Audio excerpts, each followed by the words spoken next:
Aula 12, parte 2, para ILIG 3M, Matemática 3, Polinômios. Então, a gente aqui está falando de somas, né, e de produto entre as raízes, como que isso acontece. Então, numa equação de terceiro grau, considere a equação ax ao cubo mais bx x ao quadrado mais cx mais d, que é igual a zero. Tem que garantir o a diferente de zero para que a gente tenha uma equação do terceiro grau. A, B, C e D são coeficientes complexos e a variável também é complexa, né? E as raízes x1, x2 e x3 nós temos desta forma aqui, porque a gente generalizou a fatoração segundo as raízes, né? A gente já viu nos teoremas anteriores, lá na primeira aula, ax ao cubo mais bx ao quadrado mais cx mais d vai ser a x menos a primeira raiz, que multiplica x menos a segunda raiz, que multiplica x menos a terceira raiz, porque uma equação do terceiro grau vai ter no máximo 3 raízes. Com o mesmo procedimento anterior, desenvolvendo separadamente o segundo membro, nós temos. Então, a gente faz toda essa elaboração aqui, né? Que a gente vai querer demonstrar como que ocorre o produto e a soma das raízes. Então, vem toda uma demonstração aqui que não tem sentido, eu acho, já que eu já registrei toda, porque se eu tivesse em sala de aula, à medida que o tempo ia passando, eu ia registrando no quadro. Mas aqui, assim, vocês podem olhar depois devagarinho para ver como acontece. Porque a gente quer agora, por exemplo, o resultado, porque eu jamais vou pedir para vocês demonstrarem esse teorema, né? Então, comparando com a equação do primeiro membro, igualando os coeficientes, vem que x ao cubo, b sobre a, que x ao quadrado, c sobre a x e d sobre a. Então, o que a gente vê em relação à anterior, que era do segundo grau? Que o produto, ó, tá aqui, né? E a soma tá aqui. Então, a soma vai ser menos b sobre a.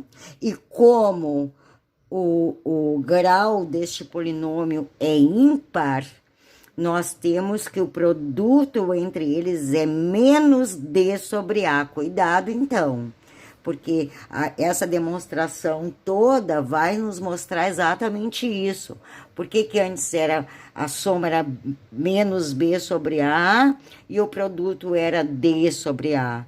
Porque o grau do polinômio, quando é par, é d sobre a. Quando é ímpar, é menos b sobre a a soma e menos d sobre a o produto, tá?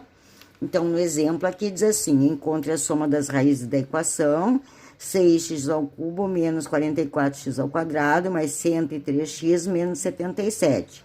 De acordo com as relações estabelecidas acima, né? A partir de Girard, a gente tem que a soma é dada por menos b sobre a. Então, esse é o nosso a, que é o b, o c e o d. E o menos b sobre a, o b tá aqui, é menos 44 sobre a, que é 6, é 44, menos 44, que vai dar 44 sextos. E simplificando essa fração, dividindo tanto o numerador como o denominador por 2, nós temos, então, que a soma é 22 terços, tá ok? Daí, na equação de quarto grau, tem a mesma demonstração, ó, tá? A soma na equação de quarto grau é par, vocês estão vendo? Então, o termo independente aqui, ó, se é do quarto grau, é o E. Então, na verdade, o produto é o último sobre o primeiro. E aqui é par, ó, tá vendo? Que é de grau par. Então, o produto vai ser E sobre A, porque é par, é positivo. E daí, a soma, independente de ser grau positivo ou negativo, sempre vai ser o menos B sobre A. E quem é o B? é sempre o coeficiente tirando uma unidade do maior grau. Ou seja, se ele é do quarto grau, B vai ser coeficiente de x ao cubo.